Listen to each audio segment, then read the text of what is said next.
adalah bahasa terbanyak nomor 2 di dunia. Kalau bahasa Minang dianggap kasar. Bahasa Inggris lebih bergengsi daripada bahasa Indonesia. Puncak tercinta itu adalah pernikahan. Dalam bahasa kitanya kan bacaru. Orang menguasai bahasa itu semakin cerdas. Mengungkapkan perasaan dalam bahasa Minang. Bahasa Minang punah.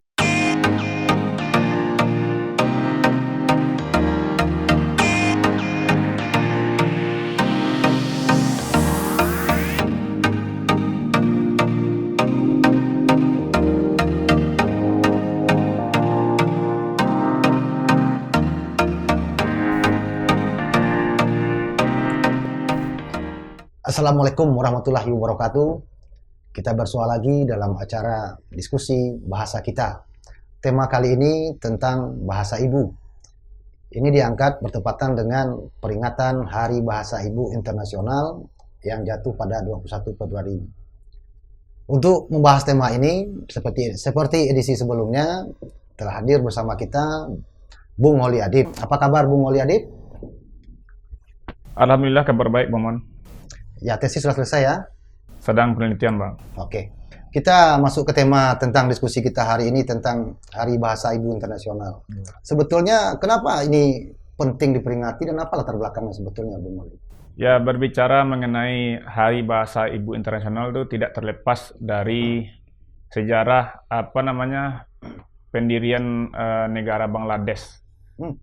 Jadi pada tahun 21 Februari 52 itu terjadi demonstrasi besar-besaran oleh mahasiswa Universitas Dhaka namanya. Mereka menuntut kepada pemerintah Pakistan agar bahasa ibu suku bangsa Bengal, itu bahasa Bengali, diakui sebagai bahasa negara itu. Sementara Pakistan itu hanya mengakui bahasa Urdu, kalau saya tidak salah, sebagai bahasa nasionalnya. Jadi peristiwa itu memicu gerakan-gerakan lain, gerakan demonstrasi, yang pada akhirnya memisahkan Pakistan Timur menjadi negara Bangladesh pada tahun 1971.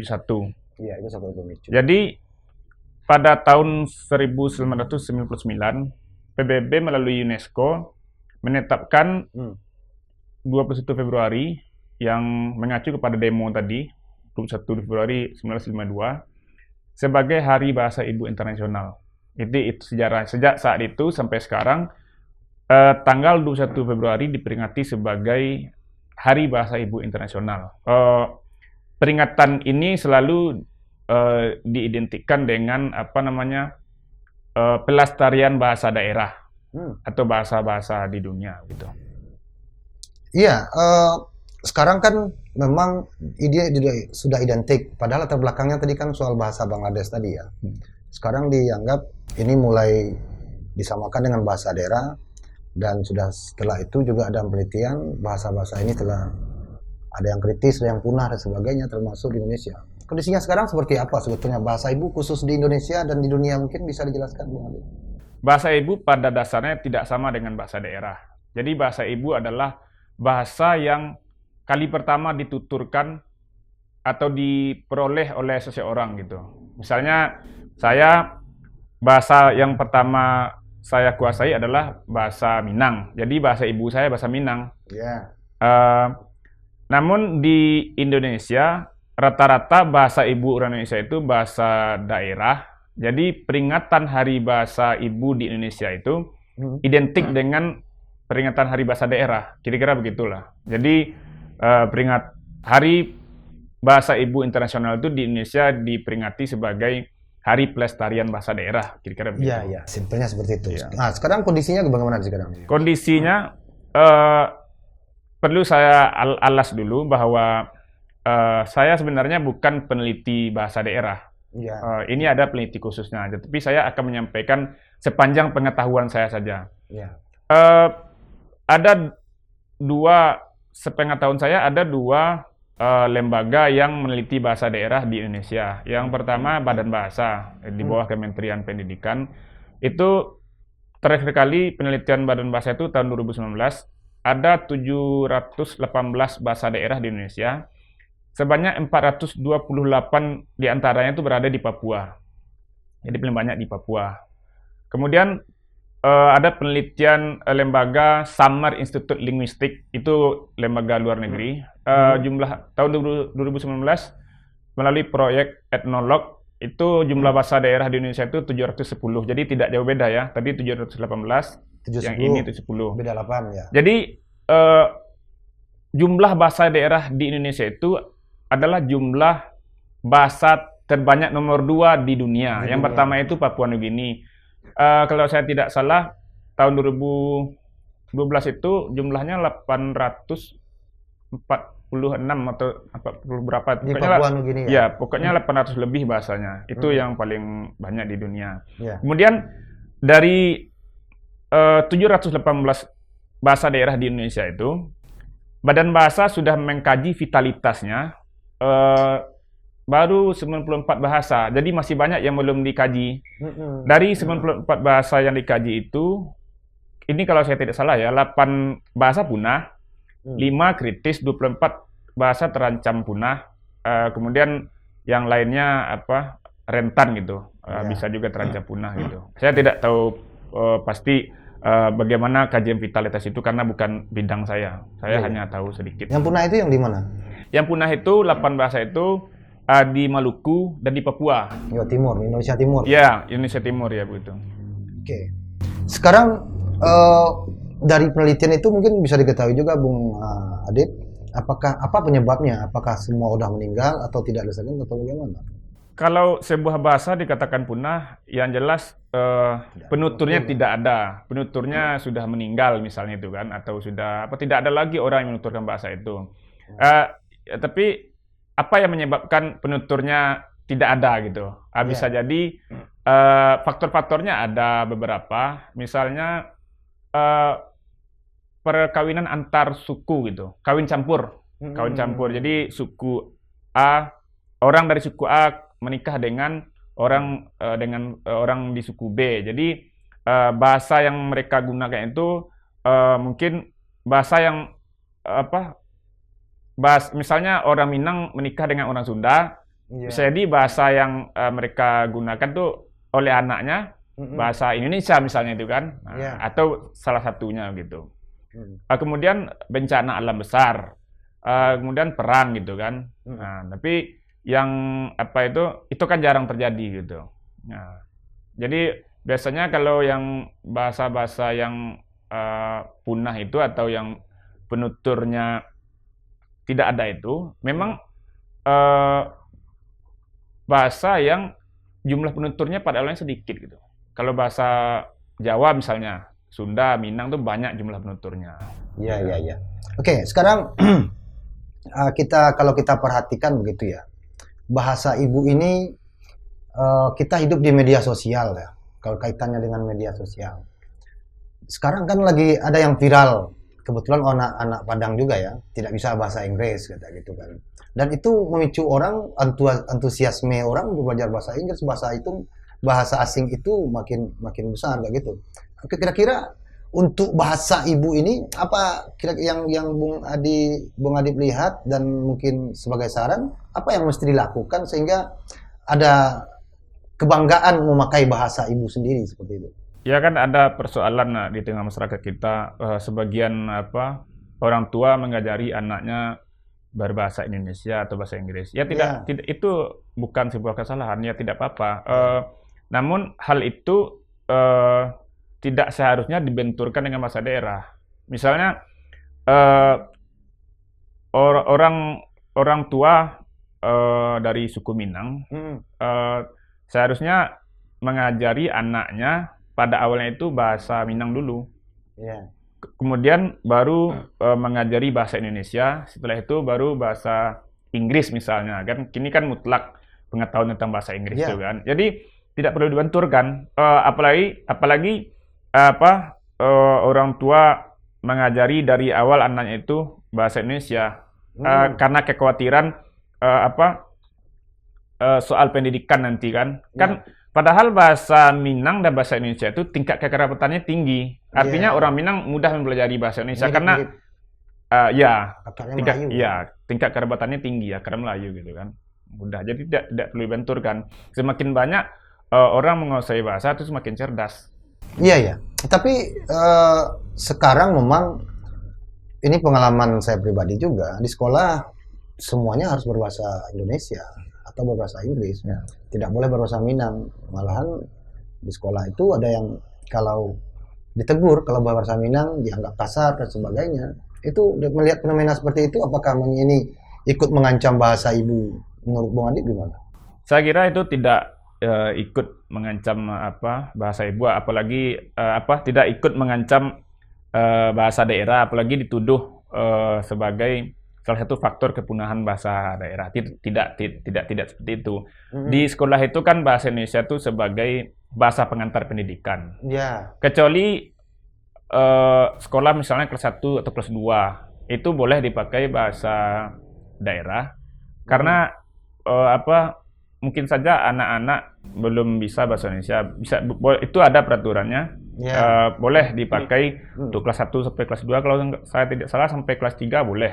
Tapi setelah itu pakai bahasa Indonesia sebagai bahasa pengantar pendidikan. Lagi pula waktu sekolah kan lebih sedikit daripada di rumah. Ya, kalau di rumahnya diskusi atau bicara dialognya dengan bahasa daerah, bahasa ibunya, ya tidak ada masalah sebetulnya. Iya, ada masalah.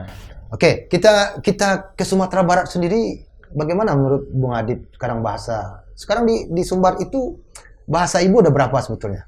Sepengetahuan Bung Adib. Maksud Abang bahasa daerah mungkin ya? Ya, bahasa daerah di Sumbar ini. Ya, terutama daerah Sumatera Barat sebagai daerah yang dihuni oleh mayoritas suku Minang, tentu bahasa utamanya bahasa Minang. Tetapi di sini kan juga dituturkan karena ada orang Jawa di sini, orang Mandailing, orang dari suku lain, ada Mentawai juga kan. Ya, tentu dituturkan bahasa daerah tersebut. Bahasa daerah di Sumatera Barat. Iya. Tapi yang jelas bahasa Minang itu salah satu bahasa yang jumlah penuturnya banyak dan cukup bagus. Namun hal itu kita tidak boleh lengah terhadap banyaknya jumlah penutur bahasa Minang. Karena menurut penelitian dosen Bung Hatta, namanya Ibu Temi Tamrin, beliau menulis disertasi pada tahun 2015 ketika kuliah di Australia. Ya. Jadi penelitian itu di beberapa kota di Sumatera Barat yang kontak bahasanya tinggi, misalnya Padang, Bukit Tinggi, sama sama Payakumbuh kalau saya tidak salah. Jadi menurut penelitian beliau itu begini, orang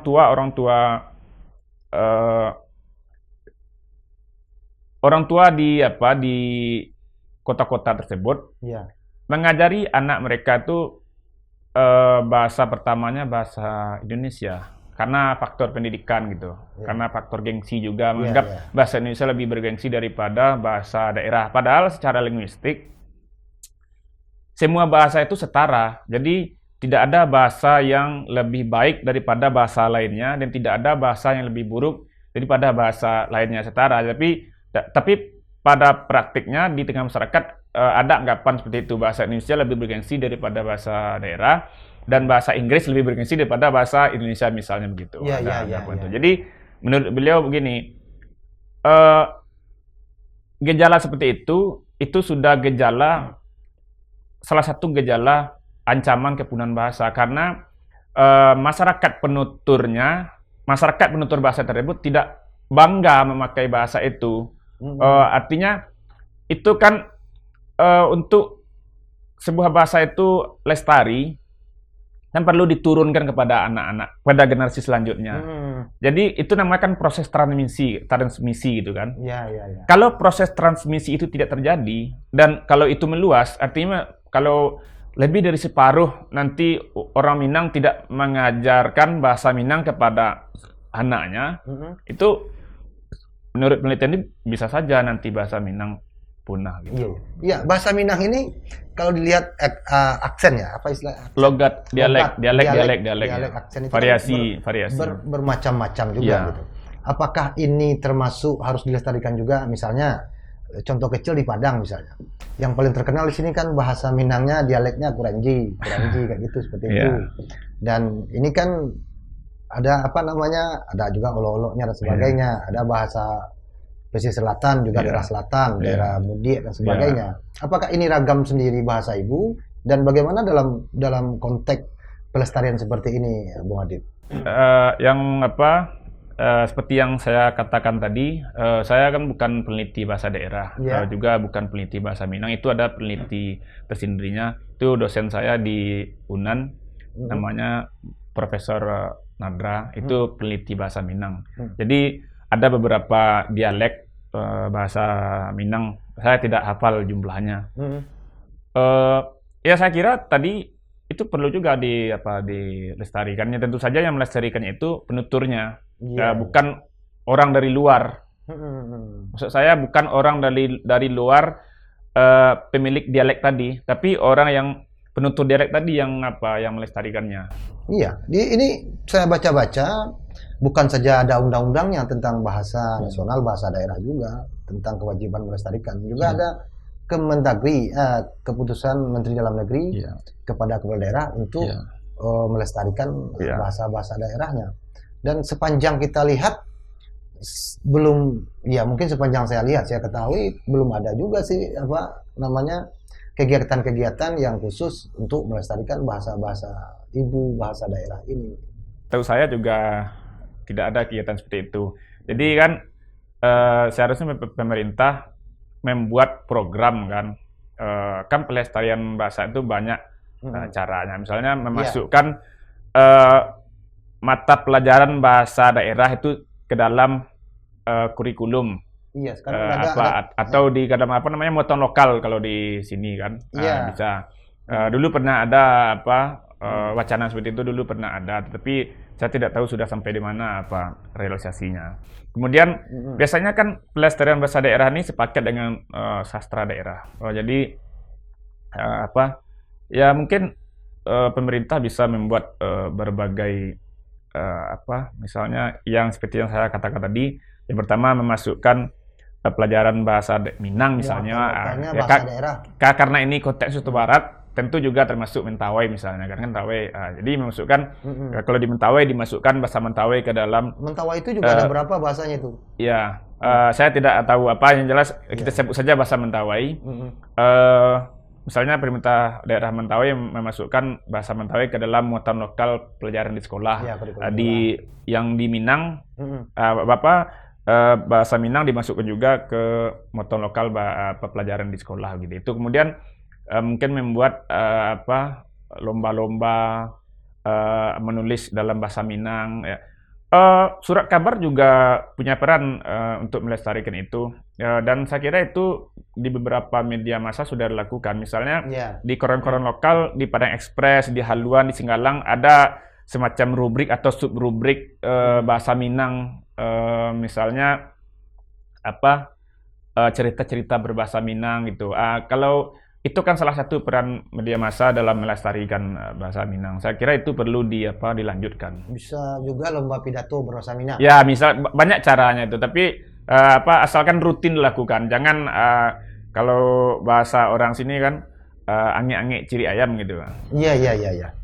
Oh ya, ini tumben lagi ingat, mungkin itu Kemendagrinya bukan Kemendagri ya, bukan keputusan ya, tapi Peraturan Menteri Dalam Negeri Nomor 40 Tahun 2017 tentang pedoman bagi kepala daerah dalam pelestarian dan pengembangan bahasa negara dan bahasa daerah. Ini lengkap peraturannya. Jadi cuma gini, bahasa daerah khususnya ini di Padang ya. Orang malah dan penuturnya kita lihat memang bahasa-bahasa ya, tapi saya tidak tahu juga menilai bahasa kasar atau tidaknya, tapi lebih banyak digunakan untuk hal-hal yang bersifat umpatan, bahasa kasar, dalam bahasa kitanya kan bacaru, gitu kan, itu dipakai bahasa Minang. Di forum-forum resmi bahasa Indonesia, bahasa Inggris dan sebagainya. Di lapangan dalam pergaulan sendiri, walaupun ada bahasa Minang, ya lebih banyak yang kasar-kasar seperti itu.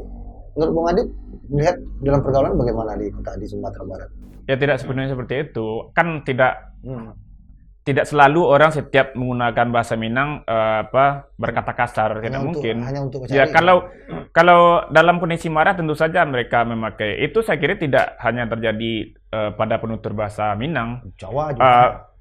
Iya, penutur bahasa lain juga begitu. Kalau marah mereka mengumpat pakai bahasa daerah aja, dan itu sepertinya mengumpat memakai bahasa daerah itu sepertinya lebih apa namanya, lebih asik gitu, lebih afdal dalam tanda kutip gitu. Lebih kena gitu. Kalau untuk mewakili emosi ya, gitu. emosi ya. Kalau orang Minang dengan bahasa Minang, Iya. bahasa Jawa dengan bahasa Jawa. Iya. Oh, seperti itu ya. Jadi itu tidak benar bahwa bahasa Minang selalu digunakan untuk hal-hal mengumpat, berkata-kata, tidak selalu kan. Sejak dulu kita dari kecil kita berbahasa Minang, ya kita gunakan untuk berbagai keperluan, untuk berbelanja, untuk bergaul, bahkan kalau untuk berkasih-kasihan, untuk untuk dalam hubungan asmara misalnya begitu kan. Tapi sekarang itu saya lihat, saya justru prihatin sekarang anak-anak muda Minang dalam berpacaran itu menggunakan bahasa Indonesia, seakan-akan bahasa Indonesia itu lebih romantis daripada bahasa Minang. Itu saya cukup menyesalkan. Padahal puncak dari kasih sayang itu adalah, puncak dari cinta itu adalah pernikahan kan. Dan selama ini seperti kita tahu, leluhur kita atau orang-orang tua kita, orang-orang Minang, menggunakan bahasa Minang dalam hubungan asmara seperti itu, dan melahirkan kita kan. Artinya bahasa Minang sama dengan bahasa lain ya romantis saja. Kalau banyak juga lagu-lagu Minang kan romantis gitu kan, banyak yang bagus liriknya. Itu artinya bahasa Minang itu bahasa Indonesia tidak lebih romantis daripada bahasa Minang. Ya, sama saja. Tapi saya tidak tahu mengapa mereka memakai bahasa Indonesia dalam hubungan seperti itu. Dalam diskusi-diskusi kan, kalau di zaman dulu, itu kan bahasanya kan kiasan. Kata-katanya ya kadang dengan perbuatan, tapi kadang memakai analogi bahasa Minang gitu kan. Dan kalau memang to the point bahasa Minangnya, memang saya pikir juga sulit. Apalagi untuk mengungkapkan perasaan dalam bahasa Minang itu ya kepada orang yang kita taksir itu. Maksud saya begini, yang saya maksud tadi orang Minang yang berpacaran memakai bahasa Indonesia itu bukan hanya dalam mengungkapkan perasaan, tapi dalam ngobrol sehari-hari, berbincang sehari-hari itu mengungkapkan bahasa Indonesia. Kan tidak selalu mereka tiap hari mengungkapkan perasaannya kepada pasangannya kan ya. Maksud saya dalam mengobrol sehari-hari mereka mengapa harus pakai bahasa Indonesia gitu kan. Memakai bahasa itu kan sesuai dengan konteksnya. Maksud saya begini, bahasa daerah dipakai dalam konteks berbahasa daerah. Jadi kalau orang Minang bicara dengan orang Minang, bahasanya bahasa Minang. Kalau orang Minang bicara dengan bahasa orang Jawa, pakai bahasa Indonesia. Jadi bahasa Indonesia atau bahasa nasional digunakan dalam konteks antar suku.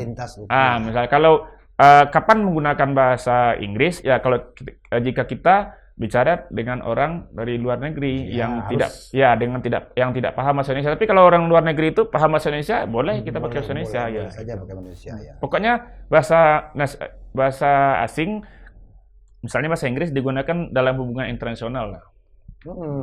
Ya, tapi sekarang memang belum ada ya semacam gerakan atau jargon. Ayo berbahasa ibu. Ayo, kalau di sini misalnya, ayo berbahasa Minang, banggalah berbahasa Minang, berbahasa ibu. Dan saya memang belum, ya sejauh ini, sepanjang ini belum ada seperti itu kan. Dan memang ini kalau saya lihat memang kita perlu ada gerakan-gerakan seperti itu kalau konteksnya dalam pelestarian bahasa ibu. Bukan dalam artian kita membenturkan dengan pentingnya bahasa Inggris dan bahasa Indonesia. Ya, di kampus-kampus dan di sekolah-sekolah saya pikir memang harus ada muatan-muatan itu. Kalau menurut Bung Adib mungkin kedepannya yang bagus atau yang baik bagi kelestarian bahasa ibu khusus di Sumatera Barat ini apa sebetulnya kalau kita buat poin-poin pendeknya, rekomendasi sehingga tidak punah? Ya, seperti yang saya katakan tadi, memasukkan bahasa daerah ke dalam muatan lokal. Itu salah satunya, dimasukkan ke dalam pelajaran di sekolah. Kemudian misalnya di media massa disediakan rubrik atau subrubrik bahasa daerah gitu. Jadi kalau ada rubriknya, nanti ada saja orang yang mengisinya, atau bisa saja media itu mengisi sendiri. Kemudian pemerintah daerah misalnya dalam satu hari mengadakan program dalam satu hari itu menggunakan bahasa daerah, misalnya setiap hari Selasa gitu kan, bisa saja, itu contohnya. Boleh. Boleh saja saran itu diterima atau ditolak, boleh saja, itu misalnya gitu. Yang maksud saya begini, pemerintah daerah harus punya program lah, harus punya peran dalam melestarikan bahasa daerah itu. Jangan mentang-mentang ada balai bahasa misalnya di sini kan menumpahkan atau menumpangkan pekerjaan itu atau tugas itu kepada balai bahasa padahal mereka juga punya tugas lain kan. Salah satunya melestarikan bahasa daerah itu.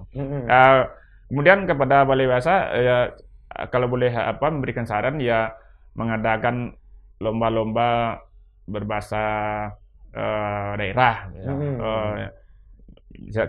seperti yang Abang katakan tadi, lomba berpidato dengan bahasa Minang gitu, nulis cerita rakyat dalam bahasa Minang gitu.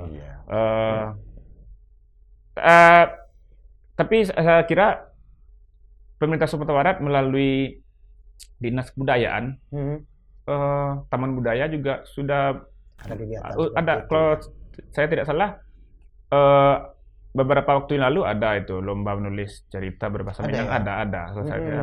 Ada beberapa kawan kita juga jadi jurinya. Oke. Saya pikir itu diskusi kita hari ini ya, Bu. Terima kasih Bung Adib. Saya menangkap tadi memang ini soal lebih ke penuturnya ya. Jadi kebanggaan kita kalau sekarang kan zamannya milenial ya. Jadi milenial harus bangga berbahasa Minang, daerah. Jangan malu atau jangan malu, bangga berbahasa Minang, bangga berbahasa Inggris dan bangga berbahasa Indonesia, semuanya sama-sama penting. Jadi cuma di dalam konteks Hari Bahasa Ibu Internasional ini kita memang lebih meningkatkan lagi kebanggaan kita sebagai penutur bahasa Minang. Di Sumatera Barat juga ada bahasa Mentawai dengan dialek-dialek masing-masing.